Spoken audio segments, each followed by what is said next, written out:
Excuse me, young man. Hello. What is your name? I'm Alex. Alex. And you play an oboe? I do, yes. I study here. Right. And can you tell me whatever you're doing here, please? It looks intriguing. I can do. I'm making oboe reeds, particularly the stage where you take the thickness out of the cane. It's a machine made by Michael called a gouger. Right. So the cane starts as complete tube cane. Right. And then we take... And is that bamboo? Yeah, pretty much. Yeah. We have to find the roundest side of it, basically. There's a lot of numbers involved. I won't go too much into it because you'll be here for hours. Right. But you've got to find the straightest, flattest, most cylindrical side, which then gets put through a pre-gouger. How does that work? Literally just push it through. I don't know the piece. Should we do a piece? That'd be great. Let's find a piece. So we're going to pop this through here, and we're looking to have no daylight in this little gap. As far down the piece of cane as you can find. So that's a pretty good piece. We're going to just remember which bit that was. Chop it off. Now cuts into pieces, right? Right. So then those pieces are completely irrelevant. It's the most expensive kindling you'll ever buy. It's not a bad piece actually, you might even get two out of that. Give it a quick chop.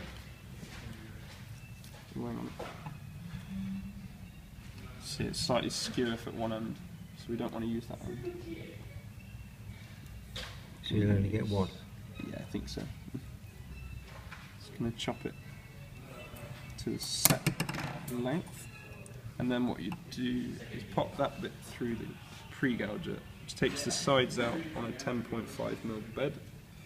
So the diameter between the two sides is 10.5.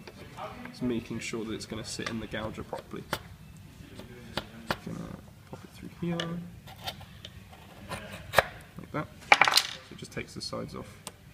And you're left with an ungouged piece of cane, which then you would soak for maybe 20 minutes, half an hour. I see you've got a dish there. I have been soaking some already. I can show you what happens next, therefore. So that's one you prepared earlier? It is indeed one I prepared earlier. I'll just double check that I haven't actually... No, I'll scrape that one. Completely ruined it for me. So this is... So what's this piece of kit? This is a micrometer. It measures a 0.1 millimeter. So it's quite intricate, really. So every stage is really important, basically. So going back to when I first measured it and making sure there was no daylight means that that's going to sit perfectly in the bottom of this bed. So do you want it almost flat? You want it completely flush. Again, this is cylindrical. This is it's 10.5mm across a circle, so it's got to sit completely flush in there. If it's even slightly wonky or whatever, imagine if there's a gap underneath it, the blade here is just going to chop a piece out of it, and it won't be right. So we have to take this now with quite a lot of pressure down to about 57. On the micrometer. So that's virtually like a microplaner? It is pretty much a planer. There's a few designs of these. This is like the classic traditional design. It's set up to be like is the most European set that you can get. But it's really a silly design because obviously the pressure is coming from my hand, and there's no way that I'm putting the same amount of pressure down the whole piece of cane, which means, I'll show you in a minute, it will come out at different measurements. So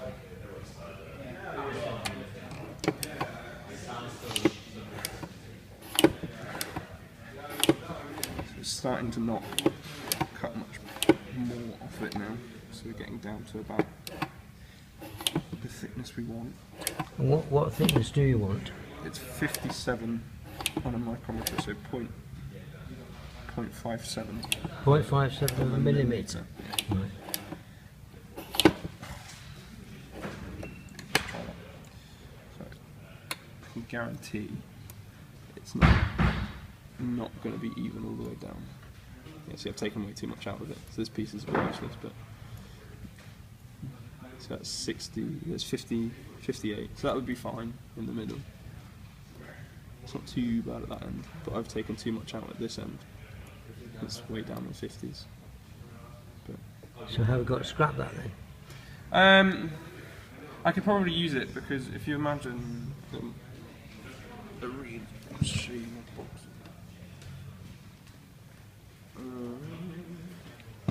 Put it. Sorry, 2 seconds. This one here. Yeah. So if you imagine a reed completely finished, that's basically essentially that piece of cane has been folded in half, which is the next stage where you shape it. So the thin end that I've done there, that's just going to be completely tied on and tight as it can.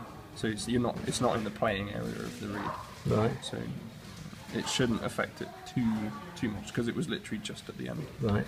But you want it ideally 57, 58 is sort of the standard that most people use today. Yeah. So that would go in my used pile there. And then start on the next one. So what happens to that after? So you've got a few of them that you've made tonight. Yes. That would then, I'd let it rest for a little bit. So every time you do something to the cane, you're basically essentially damaging the fibres in it. Right. So you just have to let it rest between each stage. So Do you really? I wouldn't do it just yet. This isn't my shaper, this is the college shaper, so it's going to be a different shape to what I use. But just for I'll show you what happens if I just soak a little bit. Oh, I don't have my knife with me actually, but I can still hopefully show you. What would happen is you'd pop it over a blade and then fold it over. So you'd have the same on each side. And then you tighten it up, and then you would draw your knife down the sides, and as you do it, it's going to come flush with the shape, which then eventually means it ends up looking the same shape as a finished finished reed, as it were. So, but there's so many different ones of these as well. This is looks like an RDG -2. I'm not sure. Yeah, everyone has their different preferences, which is why we make our own. Right. So how many reeds does an oboe player get through if an oboe player in an orchestra? Top secret information. Is it really? I'm going to guess then 20. I think it depends entirely how much playing you're doing, but I mean the average life expectancy of a reed, obviously it depends on the piece of cane, but a good one might last you, I don't know, either one or two concerts, or maybe 3 or 4 practice sessions before you start noticing the cane starting to wear out and be a bit damaged. Because obviously when you're playing it, you've got the 2 planes of cane together, and they're vibrating all the time. So like any moving part, it wears out.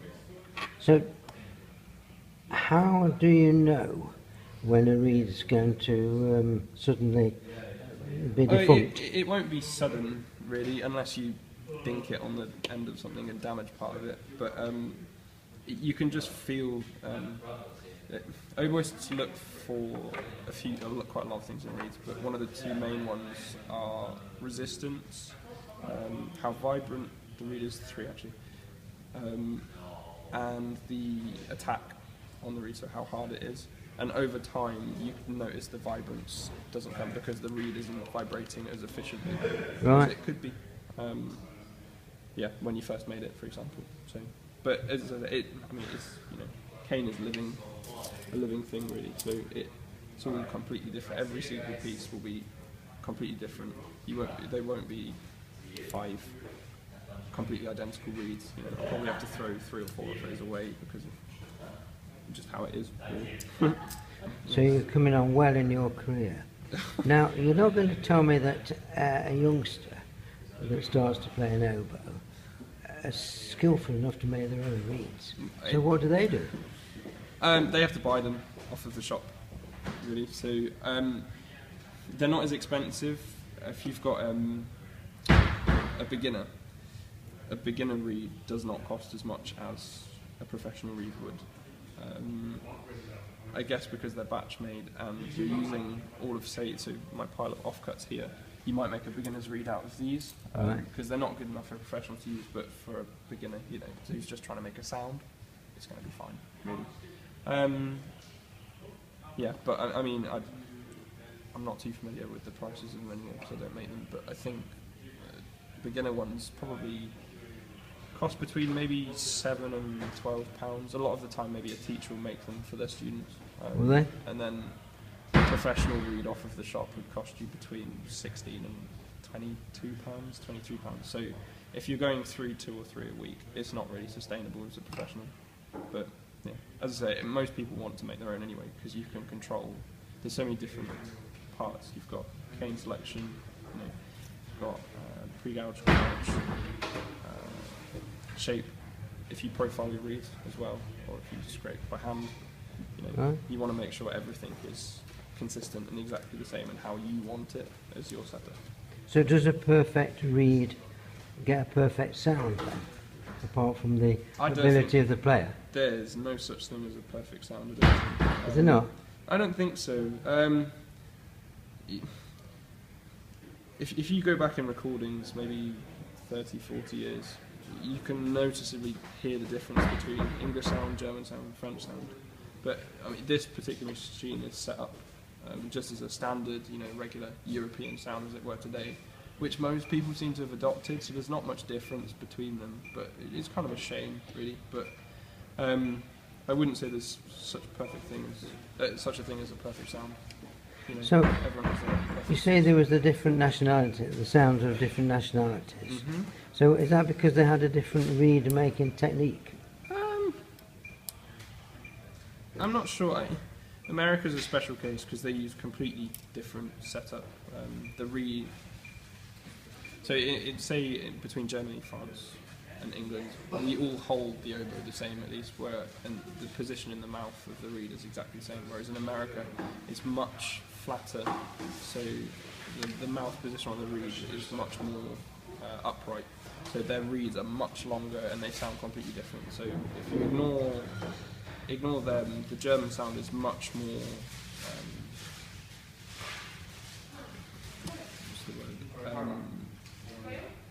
broad, wide. It is, you know, a much heavier reed as we would use.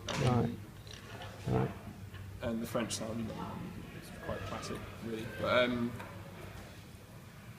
yeah, I think it depends. I guess it was what suited the instruments of the time, maybe, and now people tend to use the same and sort of thing. Now, can you quickly give me an idea of, before we were recorded, you told me about the cost of some of these pieces of equipment. How much is this little Durkle? Quite a lot. I won't give exact details of everything, but if you wanted to buy the whole reed making set, everything from, you know, the cutter here to the gouger to the profiler, you probably end up spending about £6,000. Really? So yeah, about this, you know, just a little bit less than buying a new instrument, really. That is amazing. And then you've got the price of cane as well. Yeah. So, and how much does the cane cost you? Well, I know my teacher used to say he could get a kilo, I think it was, for about 20-30 quid, whereas now you pay